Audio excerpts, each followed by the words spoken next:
Simon Crabtree with Jose Mourinho. This is for preview for the Liverpool game.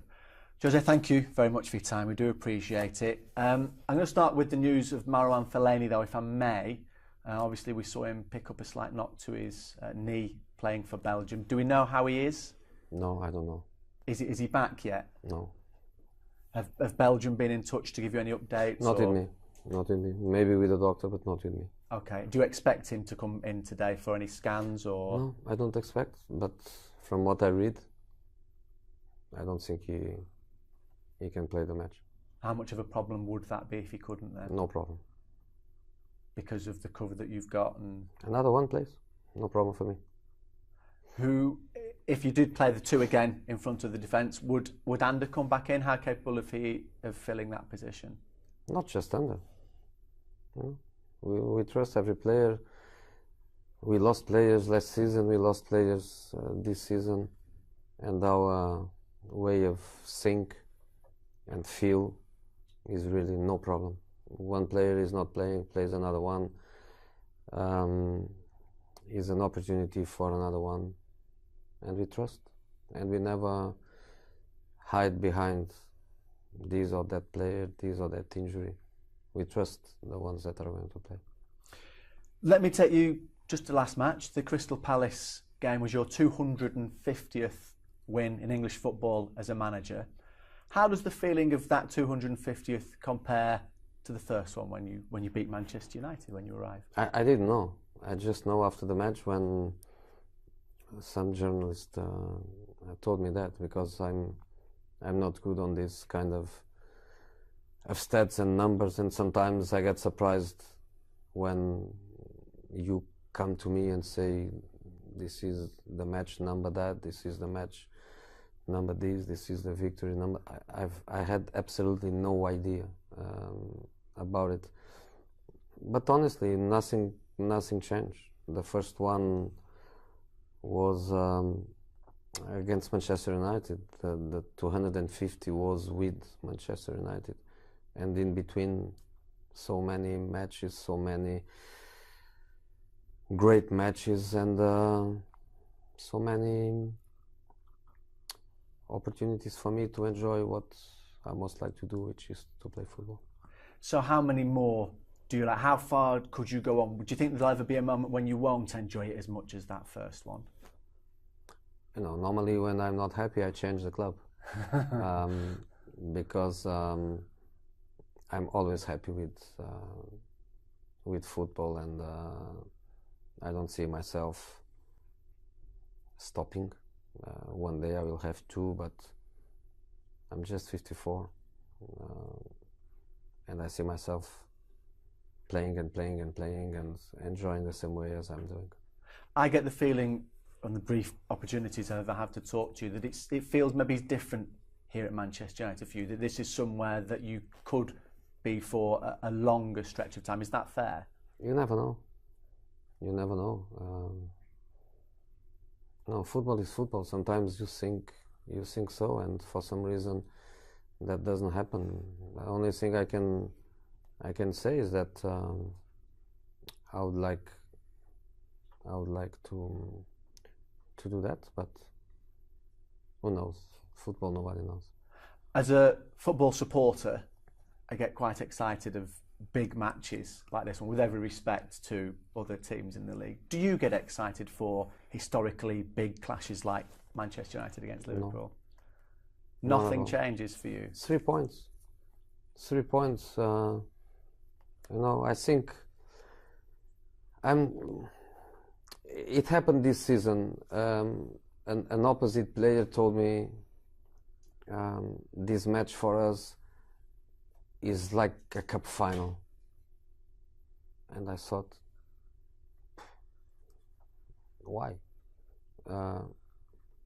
When you are in a big club, when you are a big player, when you are a big manager, every match is important. You cannot look at some matches as cup finals and other matches different than that. For me, every match is a cup final. And I've been like this all the time. Do I like to go to Anfield? Yes, I love. Do I like to play against Liverpool? Yes. I like amazing stadiums. I like the best opponents. But it's not different. The preparation is not different. The way I prepare myself is not different. It's just a match. Are Liverpool rival contenders this year, do you think, in terms of if United are up there at the top, are they someone who can stop United winning that title? Well, they can win that title. I don't know if I understood your question. Just in terms of, obviously you're at the top with Manchester City at the moment, Liverpool are a good few places behind. Come the end of this season, can you imagine yourself and Liverpool being 1 and 2? Yeah, why not? Very good team, good players, good investment, amazing history, desire of success, amazing on field, even better now. Great supporters, always behind the team in a very strong way. Yeah. What do you feel, if anything, has changed for your team this season that we can compare to the team last season? We are playing better. Is there something specific though that you think, or is it just a natural progression? I think it's a natural progression. Second season, a few new players,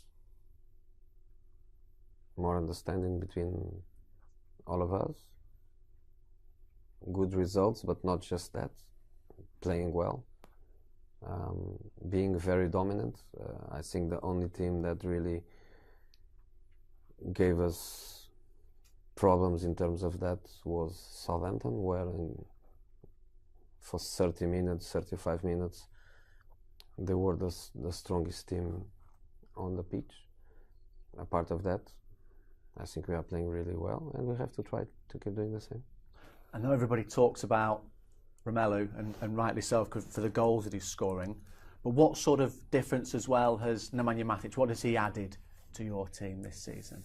Yeah, one scores goals and another one is a midfield player, an anchor man, a player that we always need to give us some more stability in our football. And in this moment, we are a team with good stability, with good control of matches. And I think Matic is being important for that. We are scoring our goals, and of course our striker, our number 9, is a man with a very strong arrival at the club. How different a player is he now from the Romelu that you knew when he was much younger at Chelsea? 4 or 5 years of experience playing every weekend at the Premier League, progressing from West Bromwich, Albion, Everton, now Manchester United. Natural progression of a talented player. Now, obviously, much more mature, much more close to be an ended product. And just finally for me, if I may, whenever we're lucky enough to speak with any of your players, they always talk about not necessarily a love towards you, but certainly a great respect, and they feel that they're learning a lot more than they have anywhere else. Is there a magic or something that you particularly do that gains that trust with players? What is it, do you think, how the players trust you and clearly do love you and respect you? I try to treat them like they deserve. And I think this effort that I always make to try to be fair with them, I think football players, they appreciate. I'm not saying that I'm always nice. I'm not saying that I always treat them well. I try to treat them always according to the moment. And I think football players, they ask for that. And more important than the relation boss players, I think this was more a relation from the past. I think now in modern football, I think is more the respect between an older man and some younger guys, but between human beings. I was going to almost suggest it was almost like parenting skills, the way that, not that you would talk to children, but it's maybe more like a big brother. I don't know. I just try to do my job, and I think before I deal with football players, I deal with men. I deal with young men. I deal with kids, because some of them, they are really kids of 18, 19, 20. And I think this is important. Before they are football players, they are human beings. And I think honesty, being direct, face-to-face, honest, I think this is something the players, they appreciate and create a good relation. Thank you as always for your time. Really appreciate it. Thank you, Jose. Thank you very much.